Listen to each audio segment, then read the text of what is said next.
Alright guys, so I just turned the wave makers off to show you what we're dealing with here. So sorry about the algae on the glass, I should have scraped it, but oh well. Anyways, so as we can see, the corals are fine. It's just we have I have, not you guys, a horrible Aiptasia infestation. Rocks everywhere, and again, overhead view is gonna be a lot better.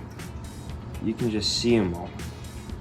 Hundreds of them. And then there's this mass back here. There, pure Aiptasia. The other problem, well, there's two, well, I guess three, on the rocks. I'm not as worried about that as I am about the bubble algae. As you can see, the bubble algae all on the rocks. It's annoying me. As you can see, that's the Monty cap right there. It's pretty big. You can see it's spotting. Here are montipora eating nudibranchs on there, which are kind of cousins of the Aiptasia eating nudibranchs, which is what we're going to be putting in this tank. But before I do anything, I have about 6 peppermint shrimp, which are predators of Bergia nudibranchs. So I'm going to take a bottle, chop off its head, make a little trap, then probably set it down somewhere in the sand bed, put it overnight, hopefully we can get them out, and then into this tank. This is a quarantine tank I haven't done much with, but I'm going to take my fuge light, put it right here. It can, at max, it can put out about 160 par, which is just enough for the Monty cap. We're going to put it right there, and we're going to make a little stand for the Monty cap and everything. And then I am going to put my shrimp in here as well, and I am going to probably also toss in some stuff in my refugium in here. Maybe put in some more rock rubble, because my other plan is we're going to wait a month after taking out the Monty cap. Take the Monty cap, put it in here with the new fuge light. I already ordered another light off Amazon to be a temporary replacement for that one. And the plan is that we're going to starve out the montipora eating nudibranchs in there. Because luckily for me, though as you can see, I do have a lot of SPS, I do not have a lot of montipora caps. I only have one. I do have some encrusting corals and chalices. As you can see, I got, I think it's a Space Invaders, but, and then we have obviously that one. That one, I hope they don't go after. They shouldn't, but if they do, it's too encrusted in the rock for me to get it out. So only so much we can do there. But yes, but I know the first step is setting up my quarantine tank to be the coral quarantine tank. And I know the most pressing matter right now is the stupid montipora eating nudibranchs. So the first things first, we're gonna go cut that thing, set the trap up, and get those shrimp out of there. All right, everybody, so here is my shrimp trap, old water bottle, cleaned, of course, using vinegar and water, and then I cut the top off. Obviously, the cap's gonna be off. I'm gonna put it like that, and then I'm gonna put a piece of food in here, and we're gonna lay this on the sand bed. So let's hope this works. All right, guys, so it's been a few hours, and one big change I wanted to point out is I switched my type of bottle. It's just more rigid. The other one wasn't being as stable enough. You just got it down to some really small pieces. Gonna dump it in there. I'm sure my fish are gonna try to attack it, but I'm thinking I'm gonna place it somewhere over here. Maybe here, because there's a lot of space. Or over there could be. Let's see them. They're usually like hanging out over here, and there's a few that live down here. I'm a little worried though. I do have a Harlequin shrimp in here, and he always hangs out somewhere over here. Hopefully he doesn't go for the trap, but anyways, so probably place it here. And let's hope we can catch a few shrimp. All right, everybody, it's the next day, and a few things. Number one, I don't know if you can see him, he was here last night. I did catch one of the 6 peppermint shrimp using the trap. Had to take the trap out because the fish would have started, rubbing their fins against the plastic. Didn't want to risk it. Took the trap out, we're gonna put it back in tonight, but we successfully caught one. More importantly though, the new fuge light came in. Well, I say new, but it's temporary because I really actually like my fuge light. It's just, we have to replace it. So here's the plan. This fuge light is going to get hung above my refugium right here. I'm going to move this, as I've talked about, over here. And what I'm going to use, I'm thinking, is this right here. It's not a pretty solution, but it's a solution. This doesn't weigh a whole lot. It's rather cheap, obviously. So what we're going to do is I'm thinking I'm going to take this, as you can see, has this little piece at the end, and all I'm going to do is I'm going to take it to one of the joists all the way up here, probably actually this one. I'm going to put it like that, and then I'm going to hang it. Okay, that felt nice. Goes on here. And these are to help hang it. And from my old T5s, this is from like a 2011 model, you can see they have these little And I'm just gonna take them off here, put them on this, and then hang this up there and move that over. I'll be back with you guys whenever I get to the first steps or something. Alright guys, so step number 1 is good. I might readjust it so we have less spillover here. But we have this, it's at full blue, full intensity. Should release about, I think it's like 150 par. And especially since I'm gonna have like I'm gonna fill this up a little more. I'm gonna have the Monty frag right here so I can see it. And that should be it. So now we gotta get this light over there. I abandoned the pipe idea because it just looked hideous. But as you can see, I have a little gooseneck, and you might be asking, you know, why would I use an expensive gooseneck on something so cheap? Well, as you can see from my supply storage, I have another one. These are my radio goosenecks So I think what I'm gonna do is I'm just gonna move some of this over here. Then I just gotta build myself a little stand. Yeah, I think it works great. It has the same light spillover as that one when I was here. It does seem brighter though, and I do not know why. It gets hotter, that's for sure.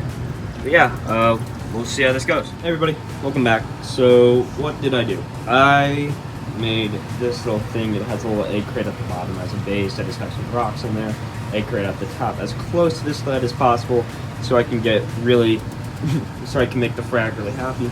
I took some Chlorpa, whatever, macroalgae, and I put it down there. Hopefully it can get some light and fill up this tank. I also put some trace elements in here along with calcium and alkalinity solutions, ESV. And yeah, I'm really liking how this looks. Like, that looks like a tank I'd be really happy with. And I don't think I said this earlier, this tank has been running for about 6 months, 7, off just this light. But yeah, that's been supplying some ambient light over here, so that's why there's not really any algae, and the rocks look brand new. But no, this tank has been running with just a clownfish in there for about 6 or 7 months. I'd have to check. But yeah, I think it looks great. I'll get back to you guys when we're moving over that Monty frag into there, and then we'll be able to really look at it and see all those stupid montipora eating nudibranchs. Alright, so here's the game plan. I didn't catch any shrimp last night or tonight. We still only have the one, and right now I finished putting in a new heater out of my saltwater mixing station. I'll place it with the other heater because this tank was sitting at about 74. Now I got the big heater in here, which can take about 50 gallons, I think it says on it. As we can see, there it is, that Monty sitting back there, still receding with all the splotches and everything. So I'm gonna try to break off some parts, and the parts I don't fully break off, because it still is attached to its plug. It's just so much has encrusted. You can see it. You can see the whole thing. So much has encrusted on the rock that I'm probably gonna get small frags, which isn't the worst thing in the world. Fragging is always nice, right? But I'm hoping that this is big enough to fit. And if it's not, I just hope it's big enough to support the weight. Because mind you, I did put just hidden under the rocks. There's a big like plate, so it should be able to support them. If it doesn't, that would kind of suck. Alright, so here's what we're looking at here. You can see all the different splotches it has from the nudibranchs. It's connected right in the middle there. You can see how it's grown over the rocks. So those will probably turn into frags. It's not glued down, believe it or not. It's just kind of sitting there. I don't know how grown in though it is. Oh my god. Okay, so that thing is firmly connected. If I move that, it'll move my whole rock structure. So we're gonna try to cut along here, and then we're gonna see what happens. But oh, my whole hand just got slime. All right, so I just took this piece, this small little piece off, and we can really start to see where the nudibranchs have had damage. Like you can see, they're just munching away. So I'm trying to cut right there along that line and hopefully free this piece and then get those as little frags. But it's proving extremely difficult. All right, guys, after much effort, I got it relatively actually in one piece. Let's see, I can just, a little connected here. I got the whole thing. Gonna put this in the bucket and we'll move it to the other tank. All right, guys, I got this sitting in the dip and I thought you guys might be interested. I'm really zoomed in on this piece right here because you can see the montipora eating nudibranch just sitting out there. It's a fluffy thing in like the top right. And hopefully I put a lot of this coral dip in here, so hopefully it has good effect, but clearly he's not enjoying it. You can see him moving right now. So we're gonna double dip this, and we're gonna hopefully kill them all off. Wow, this is even better. You can see them all sitting out there. Look at them. They're just sitting right there. There's like 4 of them.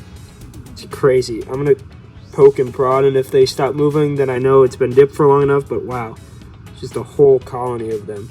It's absolutely right that it was montipora eating nudibranchs. Just look at their size. You can tell they're well fed. Yeah, they were really doing a number on this piece.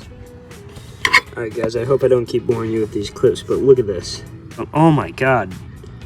So for those of you who run into this and are hoping to get any information off this video, I do not think there's a way to get rid of an infestation without pulling the plug on these guys. Like, you got to get the coral out and you got to dip it. You can see, like, there's just hundreds, well, not hundreds.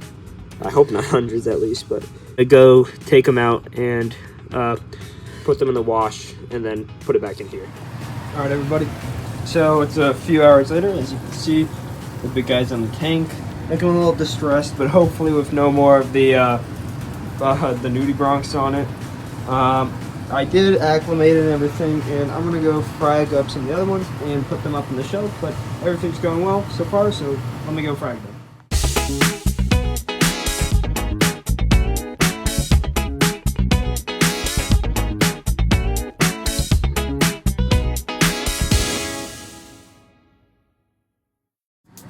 Alright, so the frags are looking good, and for those of you curious, I just use normal super glue because it's super cheap, and then I just use an accelerator, and that's how I make these frags. And then the tower's slightly wobbly, but there's not large flow. But yeah, that's I think that's where we're going to end this part of the tank fixing series, I guess the nudibranch series, I don't know, because now, next part of this next video is going to just be me adding in the Barkia nudibranchs, because I've still only caught 1 peppermint, and I'm going to keep trying. So, I'll see you guys in the next one, but I hope you enjoyed, and I'll see you next time.